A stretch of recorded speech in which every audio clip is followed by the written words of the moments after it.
All right. So, Hubert, we got you back on there. And I keep just saying Hubert. And Kara's just sitting right there beside you. Kara, how are you doing?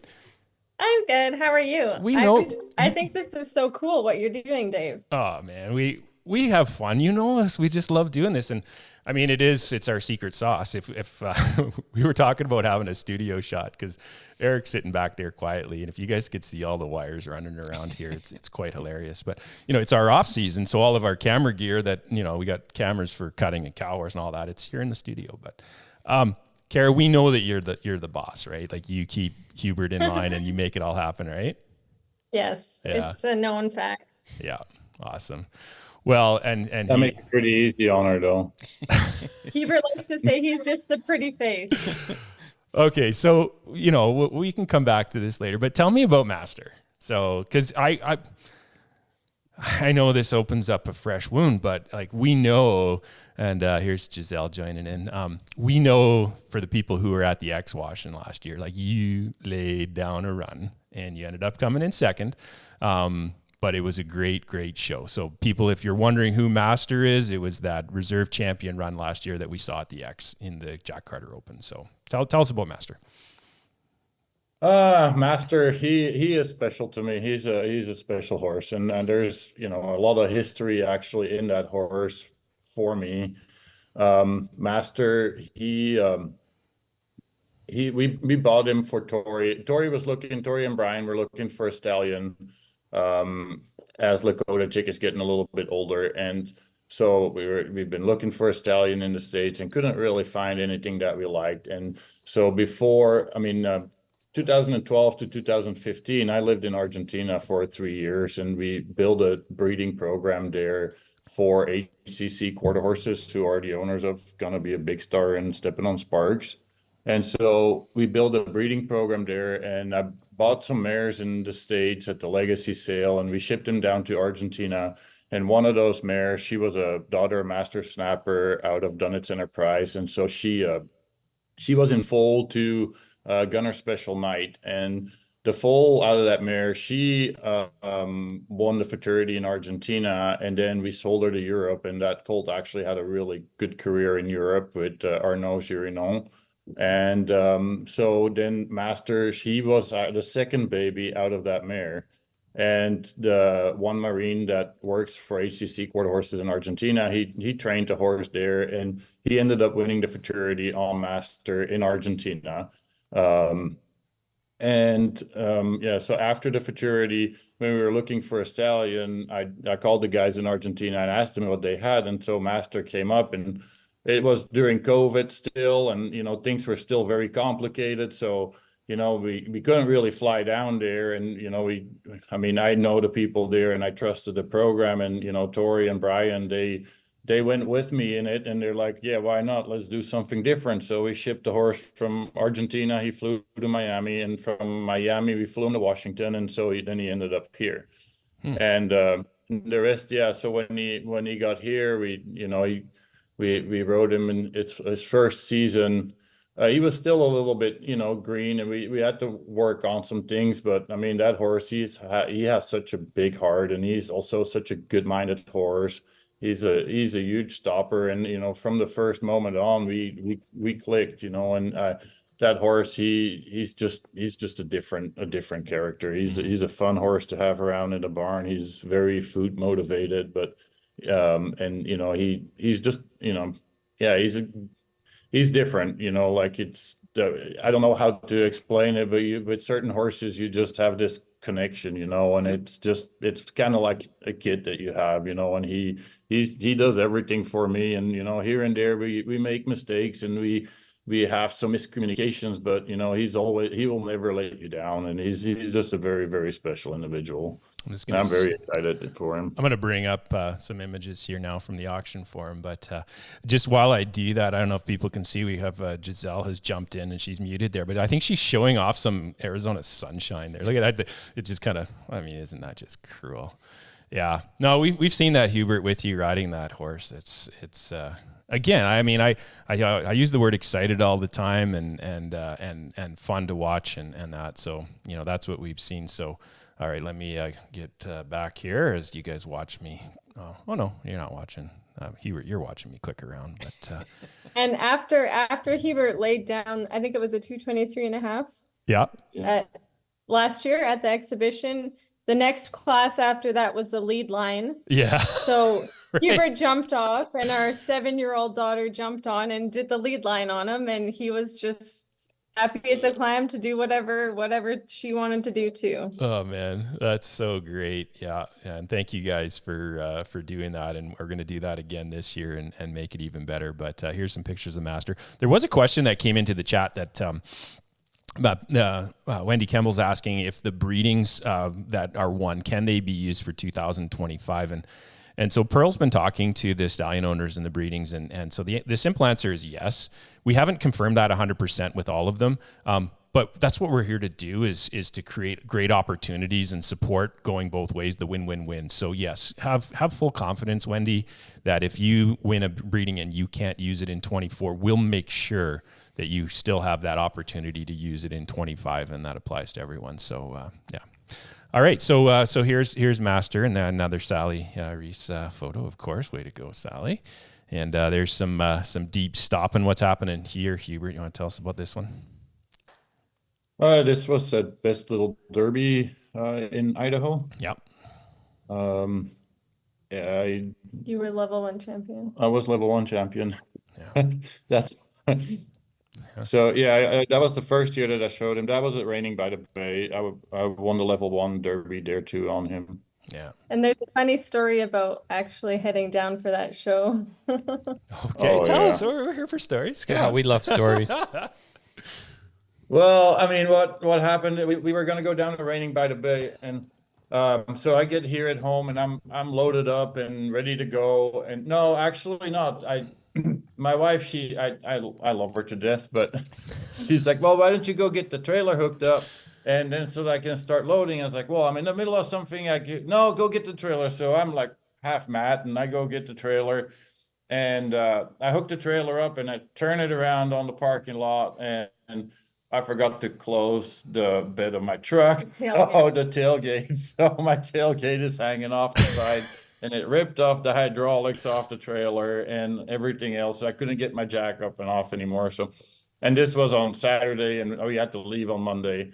So I get the hydraulics fixed and everything. We get loaded up. I mean, everything good. We leave. I drive out of the driveway. I got no power on my trailer at all. No lights are working. Anything is working. So, I mean, I pull off to the side to the Dodge dealership here on the road, and they was like, "Oh, it's not the truck. We don't know what it is." Like, so I have to go to my trailer guy in Langley. So I drive all the way there. It ended up being the plug. He changes it. Well, 2 hours down the road, we get to the border, and the border, they're like, well, you are commercial and you're not. I mean, you cannot go like this. Your paperwork is not right, so we cannot let you come into it. So there I get turned around at the border, and here I am at home. And I was like, well, you know what? I mean, either this is a sign not to go, or it's a test of my character. So I was like, well, I'm going to leave 2 horses home, and I'm going to go anyway. So we turned around and got the right paperwork, and we ended up leaving. We got there a day late, and I only had 1 day before we showed to get ready. In the middle of the week. In the middle of the week. Yeah, you weren't there till Wednesday, and I think you showed on Friday. Yeah. And so not ideal circumstances. Not ideal circumstances, but the horse was really good for me. And yeah, we ended up winning the level 1 Derby there on him. And he's it doesn't matter for him when you get to the horse show. Like he's just the same horse as he is at home, and he takes very little preparation to get ready. And he's never gonna do anything that you're like, oh, I need to be worried for this or this. Like he will always try his hardest. Yeah. Well, that's awesome. Well, I mean, and similar opportunity here as far as for that successful bidder. This being donated by Bark A2, and thank you to that group. And so we see that name here in Alberta forever. And we're going to talk to Tori, and she's going to tell us about Lakota coming from there as well. But I'm seeing like standing there in with you guys out in BC, but then you're frozen in your shipping as well, correct? Yeah. Yeah. Awesome. Hey, who is over your shoulder there, leaning into the camera? Oh, here. This is Yeah. Harlan. Harlan, how are you doing? Good, how are you? Fabulous. You know, what a great season you had last year. Do you like raining? Yes, I love raining. I know you do. It's so obvious. Look at that smile on your face right now. You just say the word raining and you smile. I'm gonna bring you up on the screen so that other people can see this smile right now. This is just too small. There it is. So yeah, so you went down to the Futurity last year and rode, didn't you? Yes, I did. How was that experience? It was amazing. Yeah. You gonna go back and do it again this year? I hope so. Yeah. Yeah. Gonna win the Run for Million one day. Is that in your future? Definitely. I know. That's awesome. So so we're talking about horses today. What can you tell us about the horses that you've come to know? Like, I mean, Master and Chubbs. Yeah, have you had a chance to spend some time with those guys? Yes, Master is so amazing. He's so he doesn't even mind if I kiss him on the nose. You give them lots of kisses on the nose then? Yes. That's awesome. Well, I'm glad because I think you know, for the people out there, you know, I think hearing your story and knowing how awesome, you know, Master is, they're gonna be like, oh, I want one of those as well, right? So what category are you competing in this year, Harlan? The youth 13 and under. You're still 13 and under. Because I remember you out there showing last year, and you were still in short stirrup last year, weren't you? Yes, I was. Wow. You're so tall, though. I guess you get that from your dad. He's pretty tall. Yeah. Well, thank you for joining us and telling us a little bit. Tell you another story. Well, you know, can I ask you a very... here. Sorry, go ahead, Hubert. No, go ahead. Well, I was going to ask you one moment I remember from when we were at the Northern BC show.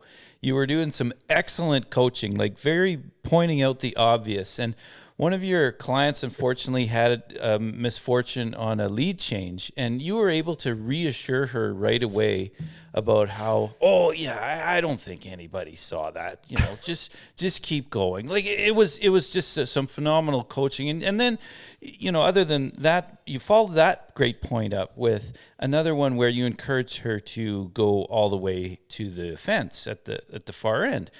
And she didn't quite, if you remember, make it that far. And then you were able to reiterate, no, the fence is at the far end of the arena. Like, do you have any other, when you're working with some of your clients, other great words of wisdom? Because for me, I was sitting there filming and I was having a great time. And you're overstating the obvious was just one of the great moments from that show that I remember. Is that a question or a comment? I was done. This guy's been hanging around me too much. Oh, you know, I mean, yeah, there are so many. You come up with so many things, different things when you're trying to coach people. You know, people try to find people try to find things to do, and I don't know. I come up with things at the spot most of the time. You know.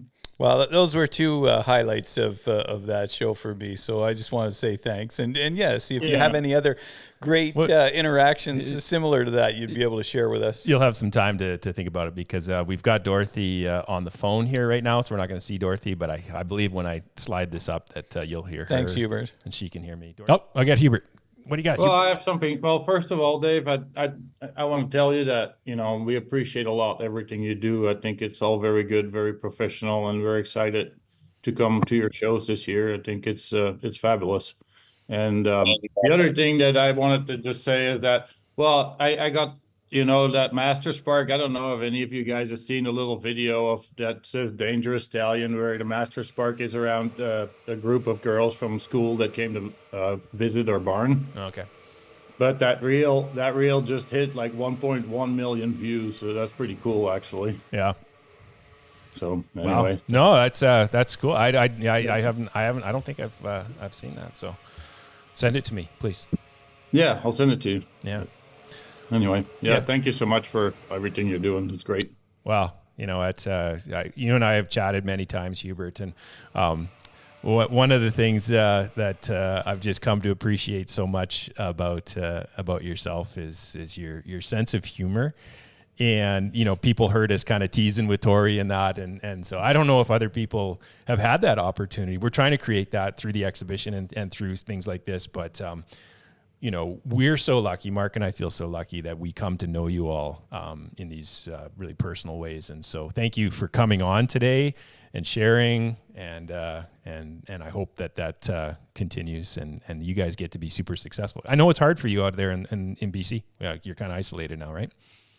Yeah, it's been really good for us. I think I can't complain at all. I got a barn full of nice horses, and so for my business, it's been great being here in BC. The only thing is, it's always the driving time, right? Everywhere we want to go, it's quite a drive, but you know, it is what it is, and we go with it. And yeah, I think for me, horse showing needs to be fun, right? And I think at your show at the exhibition last year was probably one of the most fun horse shows we've been to all year, and I think that's always been my motto, is like, it's got to be fun. I mean, this game costs a lot of money for everybody to do. If on top of that, we're not having fun, then what are we doing, right? Mm-hmm. So, yeah.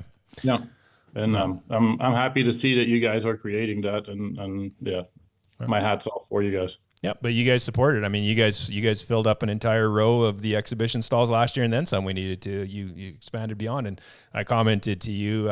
You know, the team that you took down to the Futurity and stuff was awesome, and so it looked like your clients were having fun and having an experience, and that's, you know, what we're looking for is an experience, because you don't always win, but if you're having fun and you're enjoying the process, then it's worth it. So yeah, you're either winning or you're learning. There you go. Yes. Winning or learning. I'm tired of learning. That's